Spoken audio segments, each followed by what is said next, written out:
Hello everyone and welcome to the My Greek Island podcast with your hosts George Stounyas and Maria Petrakou. Now today we will be diving into one of the biggest annual celebrations in Greece, and that is the Greek Orthodox Easter. We're going to talk you through some of the traditions, some top locations to be there during this time, and of course answering those questions that you sent through on the Instagram sticker to be answered on this episode.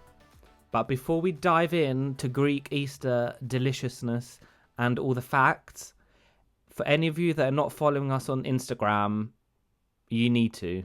You basically need to press pause, go to @MyGreekIsland Instagram and follow us for all the fun and actually meet the people behind the podcast, because sometimes we do reveal our faces on Instagram. Yeah, we do.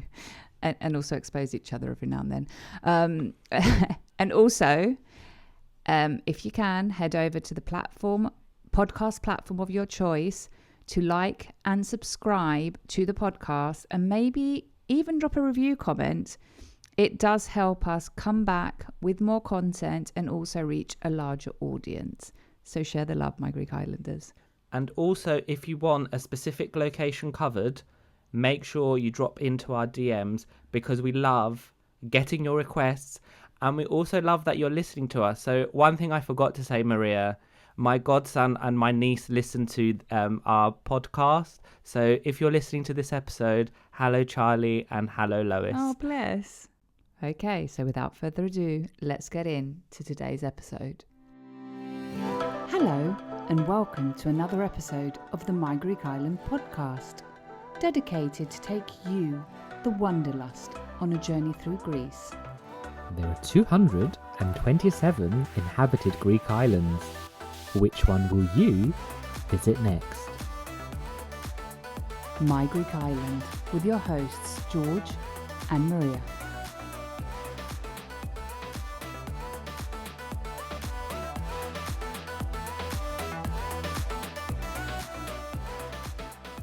Now today, as we mentioned in the intro, we are talking about the most wonderful time of year in Greece, which is Easter. It is the biggest annual celebration. Believe it or not, it's hard to believe, but it is true. It's even bigger than Christmas. Shock horror. And Easter is usually an occasion for family reunions, festive meals, and lots of religious ceremonies, which can be quite fun. Indeed. So if you're planning a trip to Greece during this period, we've definitely got you covered with this episode. We're going to tell you all the tips that you need to know. Now, some facts around Greek Easter is the majority of Greeks do follow the Greek Orthodox religion. As we said, it is the biggest and most celebrated religious event. And often the Greek Orthodox Easter does not coincide with a Catholic Easter. It's quite technical. I'm not going to go into the technicalities. You can Google that. The week leading up to Easter is known as the Holy Week, and in Greek is Megali Evdomada. And there are lots of religious events taking place, mainly people going to church. So if you like that, and even if you don't like that and you're in Greece during the Holy Week, it's actually an experience to go and listen to some of the services, because there's lots of psalms that are chanted and stuff. It's quite a nice experience. And a lot of people in Greece, and probably doing it right now, they're fasting in the lead up to Easter, which is known as the Nistia. And the Nistia, so this fast, is similar to a vegan diet, but with some exceptions. So don't go asking for Nistissima, which is fasting-friendly food, because you might be given something that's not vegan. So it's similar to a vegan diet, but not fully. Yeah. So bear that in mind.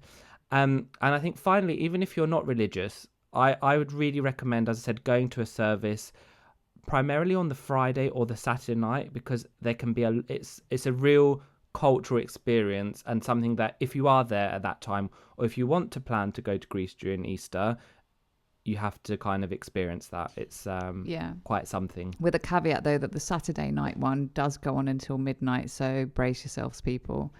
Yeah, you have to have a late night one. Yeah.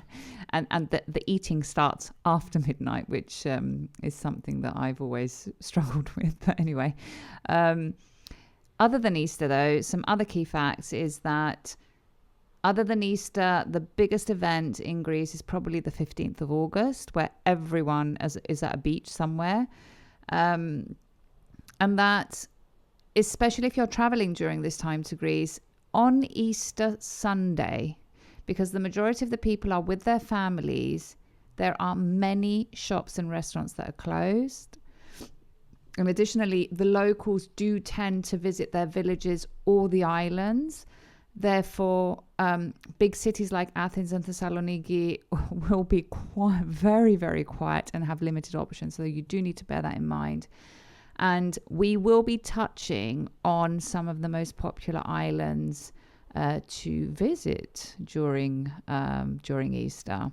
So I guess travel with caution if you're traveling at Easter, especially in the big cities. Make sure that you know what will be open and what will not, so that you're not up for a surprise. Exactly. And actually going to someone's village or where their parents or grandparents' village is actually it's a coined phrase called επιστροφή στο χωριό. And it's kind of a well-known thing. Those that have a village to go to, they often do that at Easter. So there's three main things that happen during the Holy Week, three main events. The first one is Epitaphios, which happens on Good Friday. And it's one of the most probably distinctive features of Greek Easter. It's the decoration of the Epitaphios, which is symbolic representation of Christ, is the tomb of Jesus Christ. And often what happens during the service, especially in the villages, but I think in the main towns as well, they parade the Epitaphios, this tomb that's been decorated with hundreds of flowers, maybe even thousands, and gets paraded. If you're in a village, it will be around the village and people do like a procession behind it. If you're in a main town or Athens, they still do that. Obviously they don't go around the whole of Athens, but they go around sort of the block. And it's quite an interesting experience. I know as a kid I liked it because it was just like going around with your friends. Yeah. I also remember, though, in Cyprus, my grandmother used to make us go under it, and I don't know why. Oh yeah, you go under it. Yeah, I think at the end you have to go under it. Yeah. Yeah. I don't know why. I didn't research that. I did Probably not good luck. cross-check that piece of information of the why, but I remember she always used to say, of course, every grandmother's wish of our era is for us to get married. So she used to tell me, pass under the tomb so you'll get married. Still not married, but anyway, technicalities.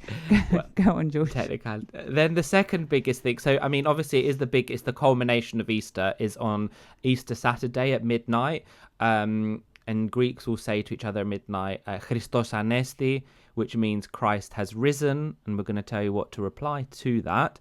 And just as that happens, there is a first light. So it's a candle that's given from the priest, and it kind of goes, everyone has a candle, and they try and get kind of that first light. Now, a caveat here, and I am not a victim, probably a perpetrator, but without meaning to. I was very short growing up, and I had the candle, and lots of people in a crowded church. Actually, not that funny, but in hindsight, she was okay. But like, I set fire to a girl's hair, and obviously they had lots of like hairspray, so that it just goes like poof, like that. Yeah. So if you have long hair, just be careful where you're standing and what's around you, because it actually is a health hazard. Like, in that occasion, I was really young. But it does happen. You do hear about it. Yeah, no, you do get. I think in my case, I've definitely had someone's candle drip over me, etc. I've never had my hair catch fire, thank God. But one thing to note here is that many people, because you usually tend to go to a church which is close to where you're staying, and you usually walk there because everyone goes, therefore it's impossible to park, so you'll walk to church. You will take your candle lit with you and take it back to your house. And Take there's a it home, tradition yeah. where you actually burn a cross on the outside the entrance of your home. And I was always mind blown by the fact that we have, like, most of the houses just have like these black crosses outside outside the entrance. How many does your house have? Well, I think my family has stopped doing that now. I think over the past Oh, okay. post pandemic, but yeah, we've got one here. It's the same one, and you just repeat it every year. Oh, okay, Yeah. fair. Yeah, and it's also a late night, and some places they do fireworks at midnight as well. They do, yeah. And then Easter Sunday, as Maria will talk shortly about, there is lots and lots and lots of food. You break the fast after midnight, although some more hardcore kind of religious, people that are following Greek Orthodox, they do stay through the night. So there are some services that go through the night. Oh my God, yeah. And there is people. I mean, I don't think I've ever done that. There is also the cracking of the red dyed eggs, and you need some special dye to dye them red. And it's a symbol of Christ's resurrection, and is believed to bring good luck. And there's a bit of a competition, like you have to try and break the other person's egg. I always used to lose, so yeah. And actually, that was a question from one of our listeners, so we do listen out for you. Yeah. So yeah, and on Sunday is just a big sort of feast, lots of food. Yeah. And I think we're going to go into what do people eat and what is the food scene like. Before we get into that though, after on Saturday night after midnight, where people light candles and say Christos Anesti, there is a tendency for everything to open after midnight. So restaurants, cafes, bars, and there's a bit of a party going on. So the Easter Sunday celebrations do start a bit late because many of the people would probably have gone to bed very late. But moving on to the food traditions, most of the dishes served on the Easter Sunday are very heavily meat focused. With the main dishes being magirica, which is a soup with a lot of mean meats in it. Yeah, parts of the lamb that get taken out before it's cooked on Easter Sunday, so you can imagine. Gogorets. It's an acquired taste. Do you like it? I mean, Magirica? I don't really eat lamb anymore, but I remember back in the day, because we don't eat magirica in Cyprus. We don't even serve. We don't serve any of these things actually in Cyprus. But I think that's a question further down. Okay. We'll touch on it. Yeah. But I had tried magirica when I was studying in Greece, and I'd stayed there for Easter. And I mean, it is a very acquired taste. If you're in Greece at the time and you're not vegan or vegetarian, I would highly recommend you try it. Just try it because it's a very traditional dish that people have. So and you can find it it all year round in some traditional shops in Athens. So just bear that in mind. But out of the three that they serve on Easter Sunday, this is probably the only one I would eat. The other ones I don't go near personally. Not now, not then. So the second is gogoretsi, which is, oh my God, it's meat wrapped in intestines and it just goes like on a barbecue, which does not sound good, but apparently those that like it think it's really good. And then the last is the lamb, which people tend to barbecue. Personally, I don't fancy the sight. Lamb on a spit. Yeah, because they literally very yummy. barbecue the whole lamb. But I'm going to talk about the stuff that I do like, which are the sweets. I really like the lamb on the spit. I've had it a few times. Very yummy. But yeah, it doesn't look the best, but it's tasty. Yeah, so the ones that I definitely like is the sweets. So over Easter, you will find tsureki. However, you don't find it just in Easter. You can find it all year round. And it's actually made, it's like a sweet bread. It's got a bit of an orange zest and a mastic flavour. And over Easter, you'll find it with a red dyed egg in it. However, there's many variations of it with praline filling, chestnut spread, covered in white chocolate, dark chocolate, anything. I know which one you're talking about. So if you're ever you can get it in the airport. Yeah, so if you're ever It started, the variations of the tsureki did start in Thessaloniki. So if you're ever in Thessaloniki, just walk around the main square and follow your nose. You will find it. But you can find them in all major airports in Athens and Thessaloniki. Yeah. So I definitely recommend trying the one with the chestnut and the white chocolate. It is insane. It's insane. Yeah. And then lastly, George already mentioned the coloured eggs, which you will have a bit of a fight between two people who's going to smash the other person's egg. Yeah. Amazing.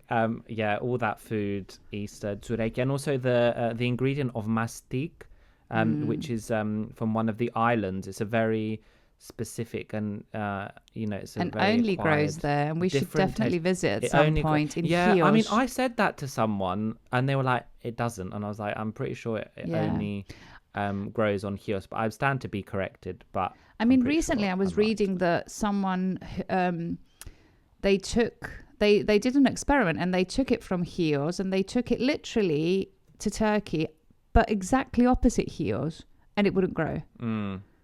Oh, there you go. But we do Something need, on the I guess we land. do need to double cross check that piece of information. Yeah. But that's what I've been aware of so far, and I think you are as well, right? Yep.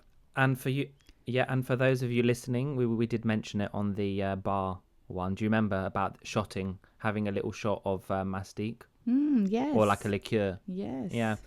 So we are the My Greek Island podcast. So if you are planning to, or listening to this episode, like, I want to be in Greece for Easter. This is amazing. Where should I go? What island should I go to? Now, most of the time, Easter doesn't fall kind of at the at a summer period. It's usually March, April, but sometimes it does fall in May. So if you want to combine it with slightly nicer weather, you're thinking, where could we go? We're going to give you some options of where you could celebrate your My Greek Easter Yay. on an island. So, Maria, which one are you going to start with?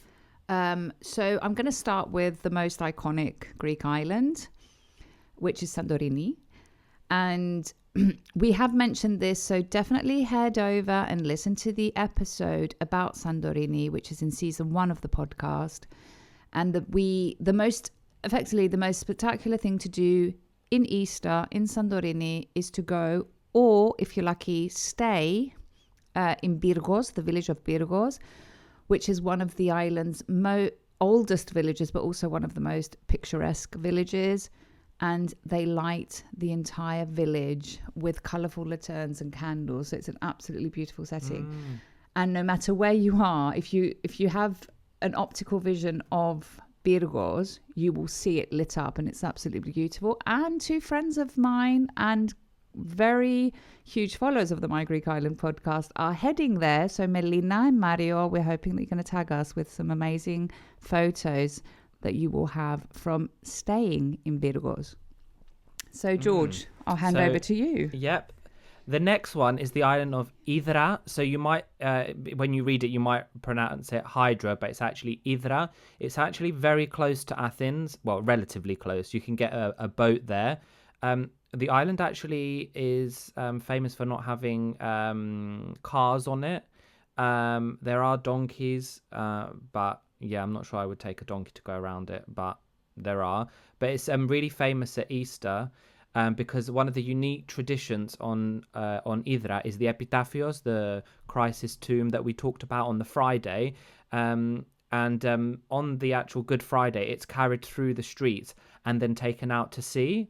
Then I think it's blessed and then it's submerged, and yeah, so that happens in the evening as well. So it's quite the experience. You can look it up online. It's something that I would actually like to see that, but not too sure about the accommodation. It's quite a small island, so the accommodation options on that island for an evening, I'm not sure. You'd have to really look in advance for that, I would say, and combine it with some of the other islands in the area because there's quite a few. So moving on, the next one we're going to mention is Paros. And if you're following the My Greek Island page on Instagram, you will have noticed that that's where I spent Easter last year. Now, I think one of my favorite things to experience while I was in Paros over Easter last year was the reenactment of the Passions of Christ in the village of Marpissa on Good Friday.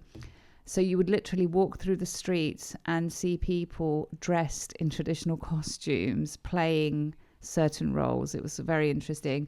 And then for our partiers out there, those that like a huge party, on Sunday in Nausa, next to the Limanagi, a huge party takes place, which if you plan to go, you do need to book way in advance. I mean, I was so shocked last year that people were booking tables for the year after.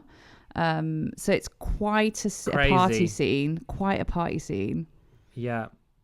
And it was actually quite good for the kids, wasn't it? Not the partying. Well, the kids might like the partying, but the reenactment. Because I remember there were some kids in your group. Yeah. A friend of mine with her two boys was there, and Yeah. they loved it as well. And I mean, on the Sunday, we were not in the crowd that was experiencing the party. We sort of got a table a bit further down so that we could not lose the children, but because it's crazy. And I think I've posted a few videos, so head over to the saved highlights on the Instagram account to see. So George, I'm going to leave the most famous destination last to you. So I'm just going to mention one more briefly before we move on to the last one we're going to mention. But my Greek Islanders, we have you covered. I know we're only going to mention four or five actually destinations. There is a blog post on the website where you can go in and read a bit more about these destinations, but also a few more. So before I hand over to George with the most famous destination, I'm going to mention an island that I was at in the summer, which is Syros. And the reason I'm mentioning this one is because it has a unique religious identity. Approximately 50% of the island follow the Greek Orthodox religion, and the remaining actually are Catholic. And it is the only place where the Catholic Easter, no matter what date it is transferred to happen the same day as the Greek Orthodox Easter, so the entire island can celebrate together.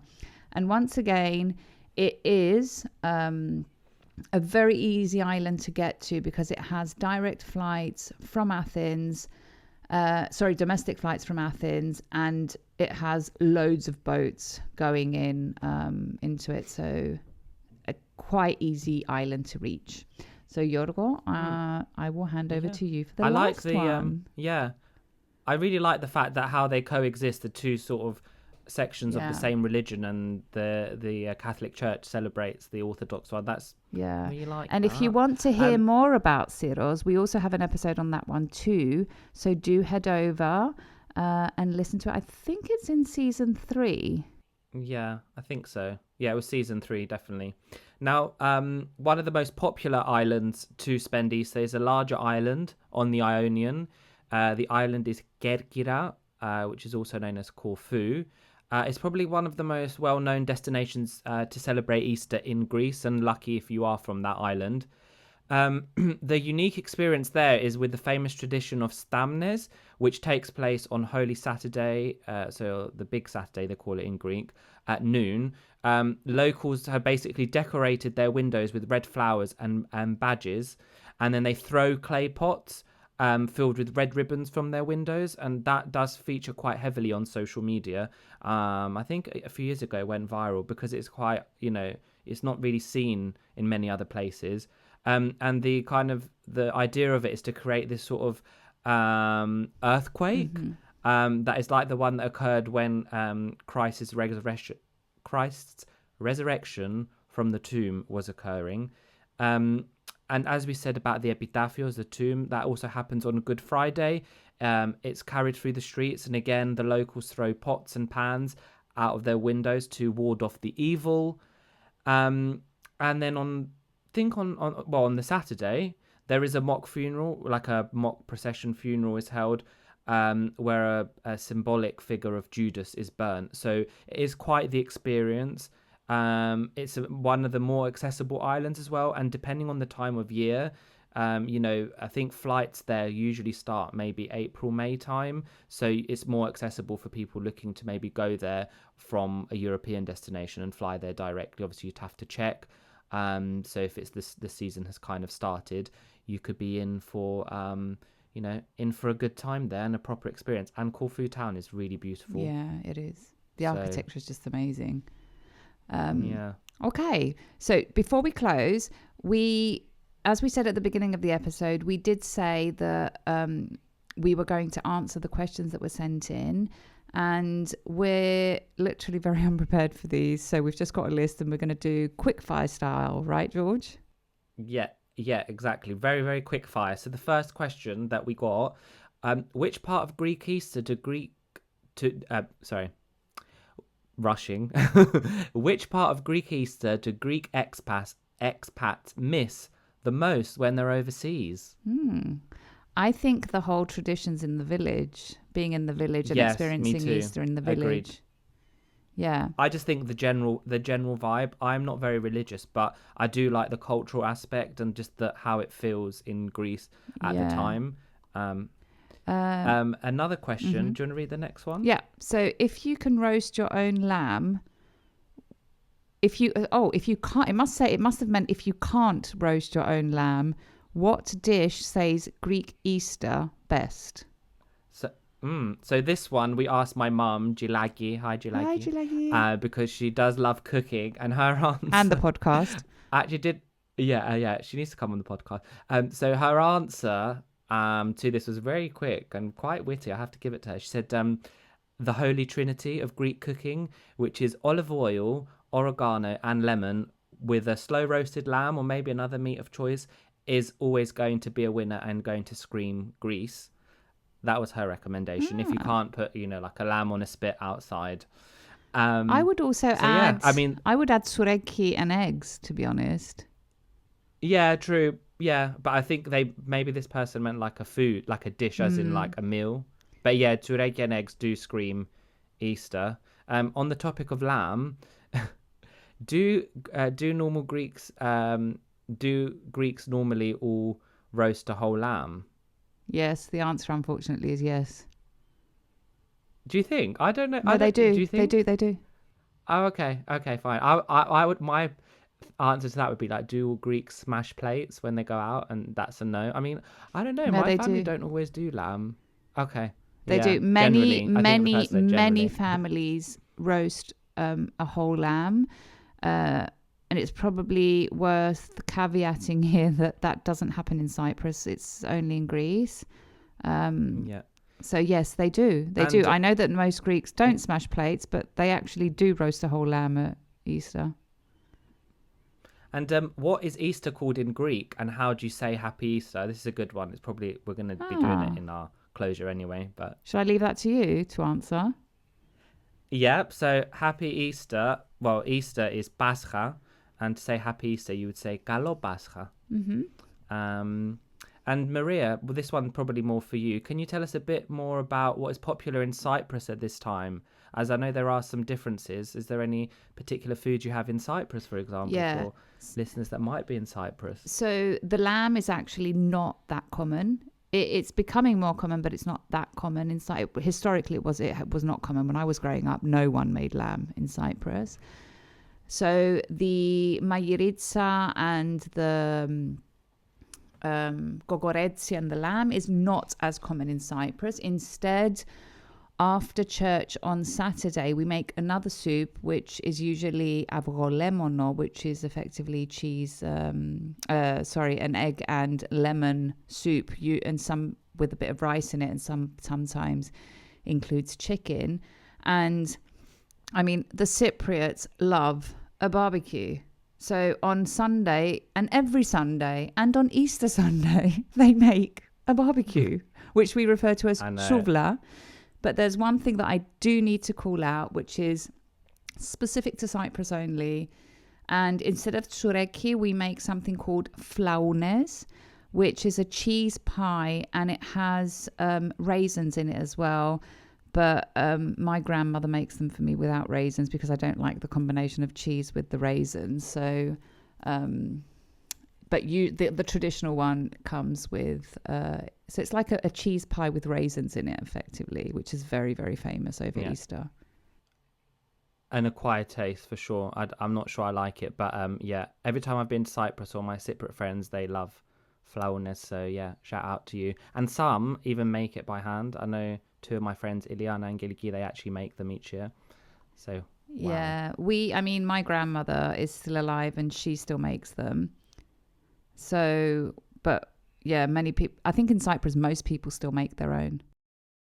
As we bid our Orthodox listeners a good Easter, and anyone coming into contact with Greeks during this period, make sure that you wish them a good Easter, which would be our Greek word of the day. We're actually giving you two, which is Καλό Πάσχα. Means good Easter, but obviously means happy Easter. Καλό Πάσχα.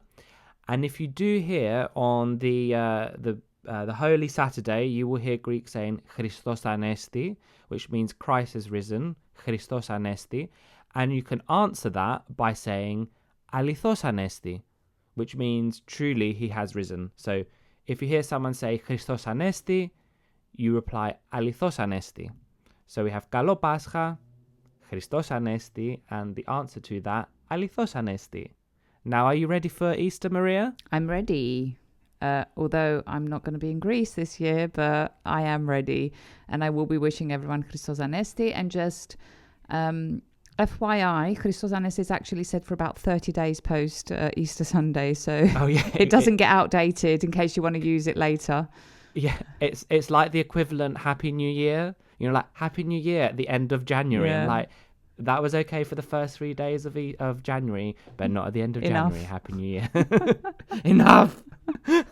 Anyway, Sorry. so I think this is a wrap, isn't it, George? I think we've come to the end. It is. It is. So thank you so much for listening. We hope that this episode will be a great guide to you if you plan to head to Greece for Easter this year, next year, or whenever. So keep it in your back pocket in case you head over to Greece during the Greek Orthodox Easter.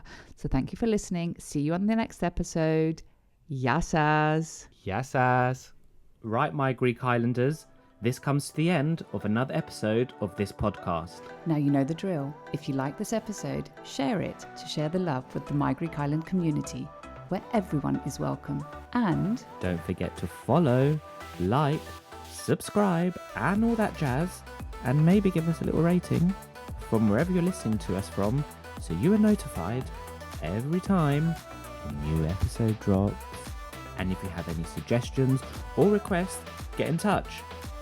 And for those of you visiting Greece, don't forget to tag at My Greek Island on Instagram for a future feature. Until then, see you later, or as they say in Greek, Ta λέμε.